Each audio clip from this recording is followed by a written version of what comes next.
Basically بھائیوں تین terminologies, تین اصطلاحات ایسی ہیں جن کو سمجھنا ضروری ہے، پھر ہمیں یہ ساری باتیں انشاءاللہ کھل کر سامنے آ جائیں گی۔ ان میں سے پہلی اصطلاح ہے، پہلی ٹرم ہے معجزہ۔ معجزہ عربی میں کہتے ہیں عقل کو عاجز کر دینے والی چیز، یعنی عقل یہ بات نہ مانے کہ یہ کس طرح ہو گیا ہے، فزیکل فینومینا آف نیچر کو توڑنے والی چیز، قانون قدرت کو توڑ دینے والی چیز۔ یعنی قانون تو یہ ہے کہ آگ جو ہے وہ جلا کر راکھ کر دیتی ہے، لیکن اگر کسی شخص کو آگ میں پھینکا جائے اور وہ نہ جلے تو اب یہ فزیکل فینومینا آف نیچر کو توڑنے والی چیز ہے، عقل کو عاجز کر دینے والی چیز ہے معجزہ۔ جیسا کہ سورۃ الانبیاء میں آیا کہ سیدنا ابراہیم علی نبینا وعلیہ الصلوۃ والسلام کے لیے اللہ تعالیٰ نے آگ کو ٹھنڈا کر دیا، لیکن وہ ایک ہی دفعہ ہوا، روزانہ یہ نہیں ہوتا۔ اسی طریقے سے سیدنا عیسیٰ علیہ السلام کے ذریعے اللہ تعالیٰ نے مردوں کو زندہ فرمایا، سورۃ المائدہ میں اس کا ڈیٹیل کے ساتھ ذکر موجود ہے، سورہ آل عمران کے اندر بھی موجود ہے۔ اسی طریقے سے موسیٰ علیہ السلام، ان کے ہاتھوں میں ایک عصا ہوتا تھا، ایک ڈنڈا جسے وہ زمین پر پھینکتے تھے اور وہ اژدہا بن جاتا تھا۔ اور یہ بہت بڑا معجزہ ہے، پلانٹ کنگڈم کو اینیمل کنگڈم میں بدل دینا۔ وہ نباتات کی کنگڈم ہے نا، درخت میں سے جانور کا بننا، جانور میں سے جانور کا بننا پھر بھی کوئی سمجھ آتا ہے۔ اتنا بڑا معجزہ ان کو دیا تھا جس کا ذکر سورۃ القصص کے اندر، سورہ طٰہٰ کے اندر اور کئی مقامات کے اندر بڑی ڈیٹیل کے ساتھ آتا ہے۔ تو یہ معجزہ جو ہے یہ پیورلی علم الکلام کی ٹرم ہے، فلسفی کی، فلسفے کی ٹرم ہے، اور علم الکلام کے اوپر میں نے بڑی ڈیٹیل سے لیکچر دیا ہے۔ اللہ تعالیٰ کی اسماء و صفات کے حوالے سے، علم الکلام کے حوالے سے مسئلہ نمبر 41 کے عنوان سے اہل سنت پاک .com پر۔ قرآن حکیم میں جو اصطلاح اور احادیث میں آئی ہے وہ معجزے کا لفظ نہ تو قرآن کی کسی آیت میں موجود ہے نہ کسی حدیث میں، یہ پیورلی ایک ٹرم ہے علم الکلام کی، جس کو محدثین نے بھی استعمال کیا۔ مشکات کے اندر بھی آپ کو معجزات کا پورا چیپٹر مل جائے گا، لیکن قرآن و حدیث میں کہیں معجزے کا لفظ نہیں آیا۔ قرآن حکیم میں اور احادیث میں جو ٹرم استعمال ہوئی ہے وہ ہے آیتن، یا وقف کریں گے آیا، نشانی، جسے ہم اردو میں کہتے ہیں، انگلش میں ہم کہتے ہیں سائن، SIGN، سائن، سگنیچر بھی ہم اس کو بھی سائن کہتے ہیں، کوئی نشانی۔ یہ ٹرم استعمال ہوئی ہے کتاب و سنت کے اندر، آیتن، نشانی۔ معجزے کا لفظ کسی بھی آیت یا حدیث کے اندر استعمال نہیں ہوا۔ اور اس معجزے کا مقصد کیا ہوتا تھا؟ اس معجزے کا مقصد، انبیاء کرام علیہ السلام کو جو معجزات دیے گئے، ان کا مقصد ہوتا تھا کہ ان انبیاء کرام علیہ السلام کے ذریعے اللہ تبارک و تعالی اپنی شناخت کرواتا تھا، کہ وہ اس طرح کے کام کر کے دکھائیں جو عقل کو عاجز کر دیں، تاکہ لوگ سوچیں کہ یہ ٹرو ریپریزنٹیٹو ہیں گاڈ کے، اس کائنات کو کسی گاڈ نے بنایا ہے، کسی سپریم بینگ یا سپر نیچرل ایجنسی، کسی خدا، کسی الہ، کسی اللہ نے بنایا ہے، کسی بھگوان نے بنایا ہے۔ یہ بات لوگوں کے ذہنوں میں راسخ ہو۔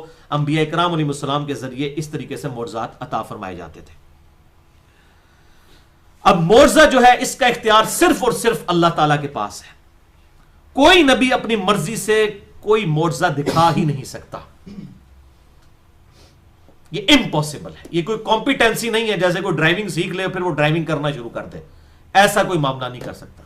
اس کی میں مثال دیتا ہوں، جیسا کہ بچے کی پیدائش کے بعد آٹومیٹکلی عورت کے پستان میں دودھ اتر آتا ہے، اس کا اپنا کوئی اختیار نہیں ہوتا اس دودھ کو اتارنے میں، بالکل اس طرح کے معاملات انبیاء کے ساتھ ہوتے ہیں، ان کا اپنا کوئی اختیار نہیں ہوتا۔ معجزات کے معاملے میں جب اللہ تعالیٰ چاہتا ہے ان کے ذریعے سے ظاہر فرما دیتا ہے۔ اور آگے انشاءاللہ آیات بھی آئیں گی جن میں کلیئر کٹ انبیاء کی طرف سے یہ اناؤنسمنٹ ہوئی ہے کہ ہم کیسے معجزہ دکھائیں، ہمارے پاس تو کوئی اتھارٹی نہیں ہے، ہم کیسے دکھا دیں۔ ہاں یہ بزرگوں بابوں کے بارے میں دعوے کرتے ہیں، بالکل جعلی قسم کے، میں نے بتایا اب انشاءاللہ قیامت تک نہیں کریں گے، اب میڈیا آ گیا، اب ان کو یہ بابوں کی چیزیں ویڈیو میں دکھانی پڑیں گی، اور جعلی ویڈیو نہیں ہم دیکھیں گے۔ آج کل تو وہ ہالی ووڈ والے پتہ نہیں کیا کیا، میرا تو خیال ہے کہ یہ جو بابے بزرگوں میں ماننے والے ہیں تو وہ تو ہالی ووڈ کی فلمیں دیکھ کے ان کے جو ہیروز ہیں ان کو بزرگ ماننا شروع کر دیں گے، جو کچھ انہوں نے ویڈیوز میں کر کے دکھا دیا۔ تو یہ معاملہ نہیں ہوگا۔ اللہ تعالیٰ انبیاء کو بھی جو معجزات عطا فرماتا ہے وہ بھی اللہ تعالیٰ کے اختیار میں ہوتے ہیں، جب چاہتا ہے ظاہر فرما دیتا ہے، جب چاہتا ہے ظاہر نہیں فرماتا، خود سے کوئی نہیں کر سکتا۔ اور اس کی نمائندہ مثال موسیٰ علیہ السلام کا اژدہا والا معجزہ ہے۔ آپ دیکھیں کہ موسیٰ علیہ السلام نے جب ان کو یہ معجزہ عطا فرمایا گیا اژدہا عصا کا بن جانے والا، عصا تو ان کے ہاتھ میں تھا، اللہ تعالیٰ نے فرمایا قرآن حکیم میں ڈیٹیل سے آتا ہے کہ یہ تمہارے ہاتھ میں کیا ہے، تو انہوں نے کہا یہ میرے ہاتھ میں عصا ہے، تو اللہ تعالیٰ نے فرمایا اسے ذرا زمین پر پھینکو، تو وہ اژدہا بن گیا، تو موسیٰ علیہ السلام ڈر کے وہاں سے بھاگے۔ یہی رسپانس ہونا چاہیے تھا۔ اگر یہ موسیٰ علیہ السلام نے خود بنایا ہوتا تو وہ ڈرتے تو نا، یعنی ایک بچہ جو پہلی دفعہ کبھی ماچس کی تیلی کو یوں کر کے جلاتا ہے نا تو اس میں سے آگ نکلتی ہے، وہ ڈر جاتا ہے کیونکہ اس کا پہلا کوئی ایکسپیرینس نہیں ہوتا، لیکن جب بعد میں اس کو پتا چل جاتا ہے کہ آگ ایسے ہی جلتی ہے اسے کوئی نہیں فیل ہوتا۔ پہلے ایکسپیرینس کے وقت کیوں ہوتا ہے؟ کیونکہ اس نے یہ پہلے چیز دیکھی نہیں ہوتی۔ اگر نبی کو یہ پتا ہو کہ میں یہ عصا پھینکوں گا اور یہ سانپ بن جائے گا، پھر اسے ڈرنا تو نہیں چاہیے، بھاگنا بھی نہیں چاہیے، اس کو تو اینڈ رزلٹ پتا ہونا چاہیے۔ اس کا مطلب ہے نبی کے اختیار میں یہ بات نہیں ہوتی۔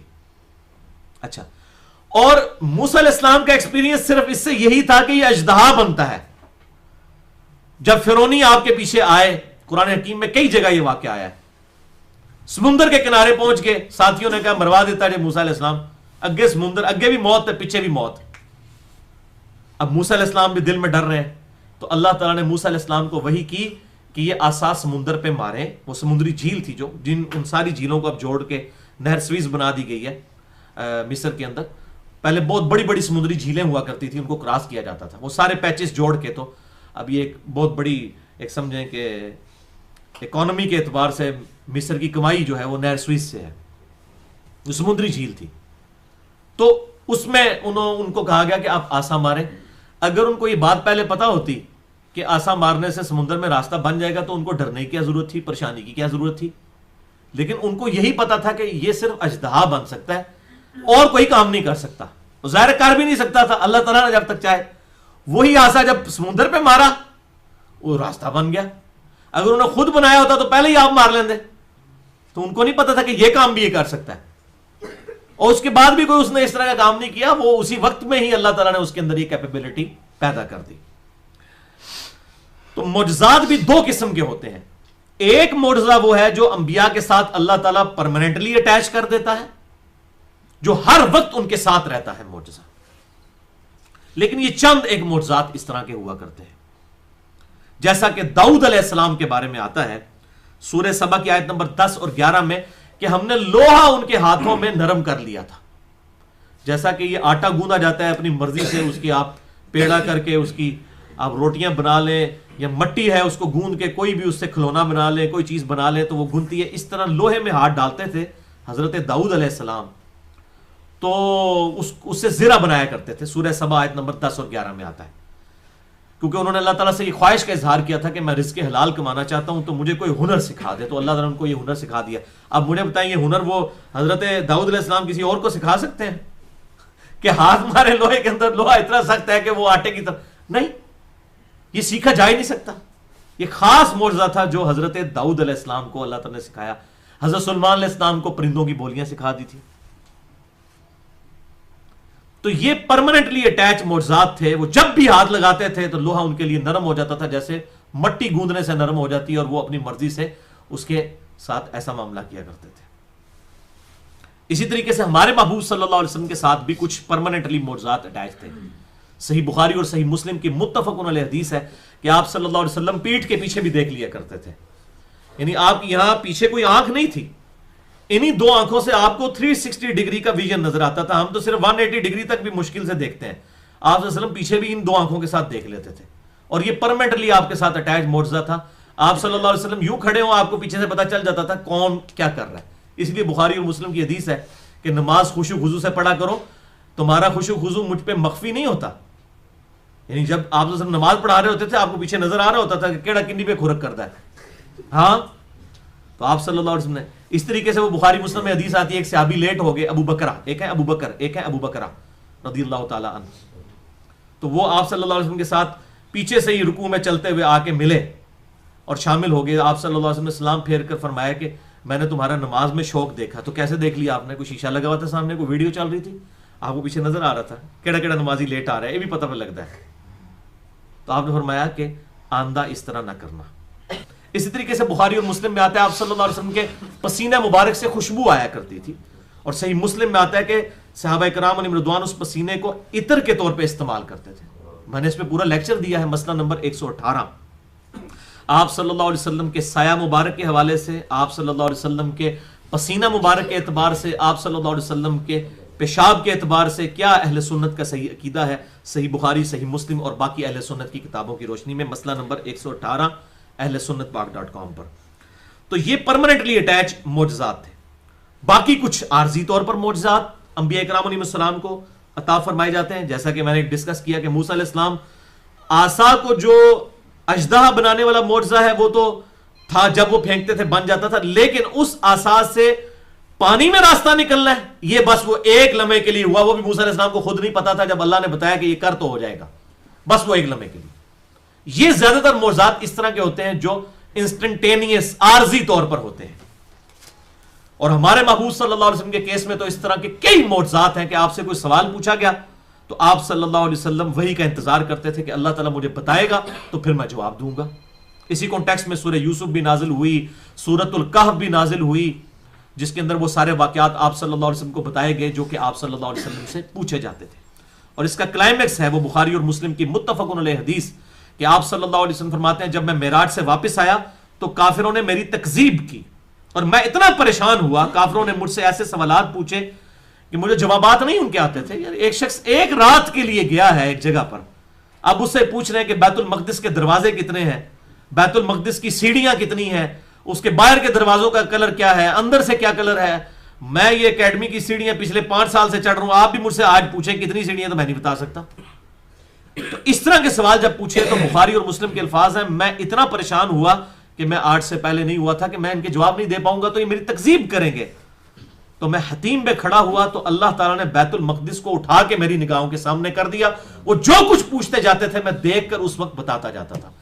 ورنہ اگر آپ کے پاس یہ کیپیبلٹی ہوتی کہ آپ خود یوں کر کے بیت المقدس کو 1000 کلومیٹر دور دیکھ سکتے تو آپ دیکھ لیتے کہ تھوڑا میں ہوں چکنا وینچ کر کے تو انداز دینا. اس طرح نہیں تھا. اور پھر آپ کہتے ہیں میں پریشان ہوا. تو میں نے اس کے اوپر پورا لیکچر بھی دیا ہے. مسئلہ نمبر 6A اور 6B علم الغیب سے متعلق، اس عقیدے سے متعلق فرقہ وارانہ نظریات کا تحقیقی جائزہ، اور واقعہ معراج کے اوپر بھی 3 لیکچرز ہیں 1.5 گھنٹے کے. مسئلہ نمبر 126A 126B اور 126C. جسے شوق ہو تو وہ دیکھ سکتا ہے کہ یہ عارضی طور پر اس طرح کے معجزات ہوتے ہیں. غیبی خبریں عارضی طور پر عطا کی جاتی ہیں. اس طرح کی اور مثالیں بھی ان لیکچرز کے اندر میں نے بیان کی ہیں.